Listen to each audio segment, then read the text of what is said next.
അടുത്ത ആഴ്ച നമുക്ക് വരുമായിരിക്കും. അതോടുകൂടി നമുക്ക് ലാപ്ടോപ്പിൽ നിന്ന് ഡെസ്ക് ടോപ്പിലേക്ക് മാറാം. കുറേ ഈ ചെറിയ മോണിറ്ററിൽ വർക്ക് ചെയ്യുമ്പോഴുള്ള ആ ഒരു ബുദ്ധിമുട്ട് ഇങ്ങനെ സഹിച്ച് വർക്ക് ചെയ്യുന്നു. ഈ എസിയുടെ മെയിൻ കംപ്ലൈൻറ്റ് എന്താ അറിയോ? ഈ സാധനത്തിന് വോൾട്ടേജ് നല്ലോണം ഉണ്ടെങ്കിൽ ഫിറ്റ് ചെയ്യുള്ളൂ, ഇല്ലെങ്കിൽ യെല്ലോ എന്ന് എഴുതി കാണിച്ചിട്ട് അത് നിൽക്കും, അതോടുകൂടി എ സി നിൽക്കും. ക്യാമറ ഓൺ ആക്കിയ പിന്നെ വായിൽ നിന്ന് ഒന്നും ചാടില്ലല്ലോ, പിന്നെ വായിൽ സരസ്വതി മാത്രമേ വിളയാടുള്ളൂ. ഹലോ, എന്താ ചൊറിഞ്ഞോണ്ട്? ഭർത്താവിന്റെ ഉള്ള സ്വയരൂപം ആർക്കും അറിയില്ലല്ലോ, അതുകൊണ്ട് മിണ്ടാതിരിക്കാണ്. ശരി, കൂടുതൽ പറയിപ്പിക്കണ്ട ഒന്നും. എന്ന് പറഞ്ഞേ എന്നോട് മിണ്ടണ്ട. എന്താണ് എന്താണ്? ഒന്നുമില്ല. Good morning guys, welcome to my new vlog. അമ്മുവിന്റെ ബ്രേക്ക്ഫാസ്റ്റ് ഉണ്ടാക്കിക്കൊണ്ടിരിക്കുകയാണ്. എഗ്ഗ്, മുട്ട, ദോശ.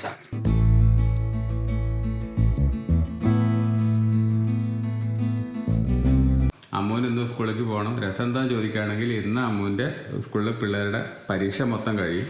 പക്ഷേ ഈ മാസം ഫുള്ള് പോണത്രേ. എന്താണ് മാർക്കിടലോ അല്ലേ? ടീച്ചേഴ്സ് അല്ല, അപ്പൊ അങ്ങനത്തെ പ്രശ്നങ്ങളൊക്കെ ഉണ്ട്. സോ സാഡ്, ലീവേ ഇല്ല, പാവട്ടോ. ഈ മാസം ഫുള്ള് പോണ്ടേ? ഈ മാസം കൂടി ടീച്ചേഴ്സിന് ഇപ്പൊ 2 ആഴ്ച അങ്ങനെയൊക്കെ ലീവ് ഉണ്ടാവുള്ളൂ. കഷ്ടം, സാഡ്. കമ്മലിടാൻ മറക്കണ്ട, കമ്മലിട്ടിട്ടില്ല. അങ്ങനെ നമ്മളെ കഴിക്കലും കുടിക്കലൊക്കെ കഴിഞ്ഞു, ഇറങ്ങാറായി. ഇന്നലെ കസ്റ്റമർ കാരണം ഒന്നും വാങ്ങാൻ പറ്റാത്തതുകൊണ്ട് കുറച്ച് പച്ചക്കറി സാധനങ്ങളൊക്കെ ഉപ്പേരിക്കുള്ളത് വാങ്ങിച്ചിട്ടുണ്ട്. നിങ്ങൾക്ക് കാർഡില്ലല്ലോ, കാർഡ് കുത്തിയെടുക്കാനുള്ളത്, ATM കാർഡ്, അതിൻ്റെ ഉള്ളൊരു അപേക്ഷാ ഫോം മേടിച്ചു കൊണ്ടുവന്നിട്ടുണ്ട്. ഇവിടെ ഒപ്പിട്ടാൽ മാത്രം മതി. നിങ്ങൾക്ക് പോവാതെ കാർഡ് കുത്തിയിട്ട് എടുക്കാം. മറ്റേത് 8-10 വർഷമായിട്ട് നിങ്ങൾക്ക് ATM കാർഡും ഇല്ല, ചെക്കും ഇല്ല, ഒന്നുമില്ലല്ലോ. പൈസ ഇടൽ മാത്രമേ ഉള്ളൂ അക്കൗണ്ടിലേക്ക്, പൈസ എടുക്കണ പരിപാടി ഇല്ലല്ലോ. ഇനി എടുക്കുകയും ചെയ്യാം. ഇവിടെ ഒരു ഒപ്പിട്ടിട്ട് കൊടുക്കാൻ വേണ്ടി പറഞ്ഞിട്ടുണ്ട്, ബാക്കിയൊക്കെ അവർ ഫില്ല് ചെയ്തോളും ബാങ്കുകാർ. അപ്പോൾ ഒപ്പിട്ടിട്ട് തരുമുണ്ടോ. ഇന്ന് നമ്മൾ മുരിങ്ങക്കായ മസാല ഉണ്ടാക്കിയതുകൊണ്ട് ചോറുണ്ടാന്ന് വെച്ചു ലഞ്ചിനുള്ള ടൈമൊന്നും ആയിട്ടില്ല, എന്നാലും കഴിക്കാല്ലേ.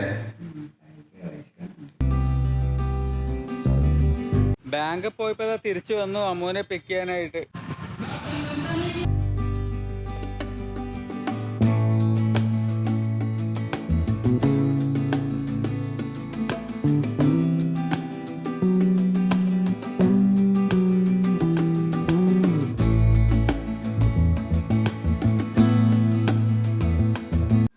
എന്നോട് മിണ്ടണ്ട. എന്താണ്? ഒന്നുമില്ല. ഞങ്ങൾ കമ്പ്യൂട്ടറിന്റെ മോണിറ്ററൊക്കെ നോക്കാൻ പോയതാണ്. കമ്പ്യൂട്ടർ വാങ്ങണ്ടേ, അതിന്റെ മോണിറ്റർ, അതൊക്കെ നോക്കാൻ വേണ്ടി പോയതാണ്. ഓരോരോ കടയിൽ കയറുണ്ട്. ഒന്ന് വിളിച്ചു പറഞ്ഞൂടെ വിവരങ്ങൾ? നിങ്ങളെ ഫോണിൽ വിളിച്ചാൽ കിട്ടിയെങ്കിലല്ലേ. അങ്ങനെ വിളിച്ചാൽ കിട്ടിയേ? അങ്ങോട്ട് വിളിച്ചാൽ കിട്ടുന്നില്ല, നിങ്ങൾക്ക് അറിയാലോ. അപ്പൊ സമയമാകുമ്പോൾ വിളിച്ചാൽ പോരെ. അതാണ് സംഭവം. അത് മേടിക്കാൻ പോയതാണ്. അത് ഓർഡർ കൊടുക്കാൻ പോയതാ. സാധനം അവിടെ ഇല്ല. ഓർഡർ കൊടുത്തിട്ട് അടുത്ത ആഴ്ച വരും. അപ്പോൾ അടുത്ത ആഴ്ച പോയിട്ട് അത് വാങ്ങിച്ചു കൊണ്ടുവന്നു കഴിഞ്ഞാൽ മോണിറ്റർ വെച്ചിട്ട് കമ്പ്യൂട്ടർ ഉപയോഗിക്കാം. ഇപ്പോൾ അതിൻ്റെ അവസ്ഥ കണ്ടില്ലേ, ലാപ്ടോപ്പിൽ സ്പീഡില്ല, ഒന്നുമില്ലല്ലോ. അപ്പോൾ അതൊക്കെ വാങ്ങിക്കാൻ നേരത്തെ കയറിയതാ. ഒന്ന് കുറച്ച് കഴിവെന്ന് പറഞ്ഞാൽ മതി. അതിപ്പോൾ എങ്ങനെ പറയാൻ വയ്യല്ലോ. പോണ വഴിക്കാണ് ഈ കട. അപ്പോൾ അവിടെ തന്നെ കയറി കഴിഞ്ഞപ്പോൾ പിന്നെ സംസാരമായി. അവരുടെ തീർത്ത് വർത്താനം പറഞ്ഞ് തീർപ്പാക്കിയിട്ട് വേണ്ടേ പോരാൻ. 7 മണിയാകുമ്പോഴേക്ക് വീട്ടിൽ തിരിച്ചെത്തി. അടുത്ത ആഴ്ച എടുക്കാമല്ലോ. ഇതെന്താ ഗൈസ്, ഞാനിത് ഒരുപാട് ദിവസം കാണിക്കാൻ മറന്നു. ഇതാണ് സർട്ടിഫിക്കറ്റ്. കുട്ടിക്ക് ഞാൻ പറഞ്ഞില്ലേ, അവള് തവള റേസില് അത് വേറെ ഉണ്ട്, ഇത് വേറെയാ. തവള റേസിന്റെ അവൾ എനിക്ക് നേരിട്ട് കാണിച്ചു തന്നു, അവളുടെ ബാഗിൽ നിന്ന് എടുത്തിട്ട്. അല്ലല്ല, ഇതാണ് എന്താ പറയാ, KG കംപ്ലീറ്റ് ചെയ്ത സർട്ടിഫിക്കറ്റ് ആണ്. ക്യാമറ ഓൺ ആക്കിയ പിന്നെ വായിന്ന് ഒന്നും ചാടില്ലല്ലോ, പിന്നെ വായിൽ സരസ്വതി മാത്രമേ വിളയാടുള്ളൂ. ഫോണാട്ടോ ഓണാക്കിയപ്പോ തുടങ്ങും. ഹലോ, എന്താ ചൊറിഞ്ഞോണ്ട്? ഭർത്താവിന്റെ ഉള്ള സ്വയരൂപം ആർക്കും അറിയില്ലല്ലോ, അതുകൊണ്ട് മിണ്ടാതിരിക്കാണ്.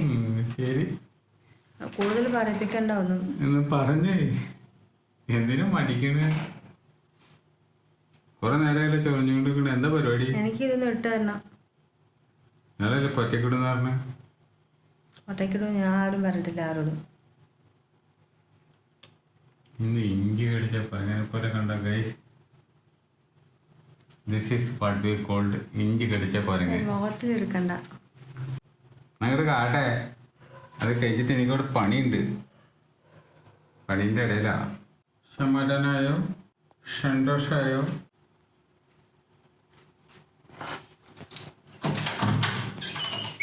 അത് AC നിന്നു ഇവിടെ കംപ്ലൈൻറ്റാ.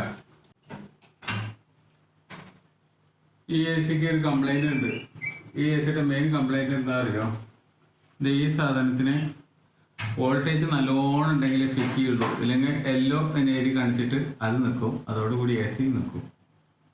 സ്റ്റെപ്പ് അപ്പ് വെച്ചിട്ടുള്ള സാധനം വെച്ചിട്ടാണ് ഓടുന്നത്. കാരണം ഈ പറയുന്ന LG ഒരുപാട് പഴയതാണ്. അപ്പോൾ അതിന് നോർമലി മറ്റുള്ളതിനെ പോലെ ലോ വോൾട്ടേജിൽ വർക്ക് ചെയ്യാനുള്ള കഴിവില്ല. അതുകൊണ്ട് ഇത് ആഡ് ചെയ്തിരിക്കുകയാണ്. ഇത് ആഡ് ചെയ്തിട്ടും കാര്യമില്ല, വോൾട്ടേജ് കുറവാണെങ്കിൽ ഇത് എടുക്കില്ല, പിക്ക് ചെയ്യില്ല. അതോടുകൂടി ഇതിലേക്ക് സപ്ലൈ ഉണ്ടാവില്ല, കറണ്ടും വരില്ല, അപ്പോൾ AC നിൽക്കും. അതാണ് ഇതിൻ്റെ ഒരു കുഴപ്പം. ഇതിലുള്ളത് ഏകദേശം അലക്കി കഴിഞ്ഞിട്ടുണ്ട്. ഇനി സാധനം ഉണക്കാൻ കൊണ്ടുപോകണം. ഈ ഉള്ള സാധനം അതിനകത്തോട്ട് ഇട്ടിട്ട് അലക്കണം. നാളെ അലക്കാം അല്ലേ? ഓക്കെ. ഈ ഈ കാണുന്ന 4-5 തുണി മാത്രമാണ് ഒറ്റ ബാച്ചായിട്ട് അലക്കിയിട്ടുള്ളത്. ബാക്കിയുള്ളത് ഒരു ലോഡ് മൊത്തം ഇനി നാളെ അലക്കാനുള്ളതാ. ഒരു ലോഡ് ഉണ്ട് ഗൈസ്. ആകെ 4 തുണിയാണ് അലക്കിക്കണത്. ഒന്നിച്ചിട്ട് ഇട്ടാൽ മതിയായിരുന്നു. ഇതോ ഇട്ട ആള് ഈ ഇരിക്കുന്ന ആളാണ് ഞാൻ. എല്ലാവർക്കും ഒരു അബദ്ധം പറ്റും.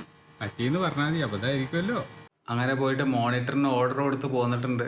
അടുത്ത ആഴ്ച നമുക്ക് വരുമായിരിക്കും. അതോടുകൂടി നമുക്ക് ലാപ്ടോപ്പിൽ നിന്ന് ഡെസ്ക് ടോപ്പിലേക്ക് മാറാം. കുറേ ഈ ചെറിയ മോണിറ്ററിൽ വർക്ക് ചെയ്യുമ്പോഴുള്ള ആ ഒരു ബുദ്ധിമുട്ട് ഇങ്ങനെ സഹിച്ച് വർക്ക് ചെയ്യുന്നു. സ്ലോ ആണ്. ഇന്നിപ്പോൾ നമ്മുടെ കയ്യിലുള്ള ഈ ഒരു ബിഗ് മോണിറ്റർ എന്ന് പറയുന്നത് 21 ഇഞ്ചാണ്. ഇപ്പോൾ നമ്മൾ എടുക്കുന്നത് 27 ഇഞ്ചാണ്. കുറച്ചും കൂടി സൈസ് കൂടുതലാണ്. അപ്പോൾ കുറച്ചും കൂടി കാര്യങ്ങൾ നമുക്ക് കാണാൻ പറ്റും ക്ലിയർ ആയിട്ട്. ഈ ലാപ്ടോപ്പിനൊക്കെ കമ്പയർ ചെയ്യുമ്പോൾ അതിൻ്റെ ഡബിൾ സൈസാണ്. എനിവേ വരട്ടെ. അപ്പോൾ ഇന്നത്തെ വ്ളോഗ് അത് അവിടെ എൻഡ് ചെയ്യാൻ പോകണം. ഇന്നത്തെ വ്ളോഗ് എല്ലാവർക്കും ഇഷ്ടമായിട്ടുണ്ടാവുമെന്ന് വിചാരിക്കുന്നു. ഇഷ്ടമായിട്ടുണ്ടെങ്കിൽ ലൈക്ക് ചെയ്യുക, കമൻറ്റ് ചെയ്യുക, സബ്സ്ക്രൈബ് ചെയ്യുക. മറ്റൊരു വ്ളോഗിൽ നമുക്ക് വീണ്ടും കാണാം. ബൈ.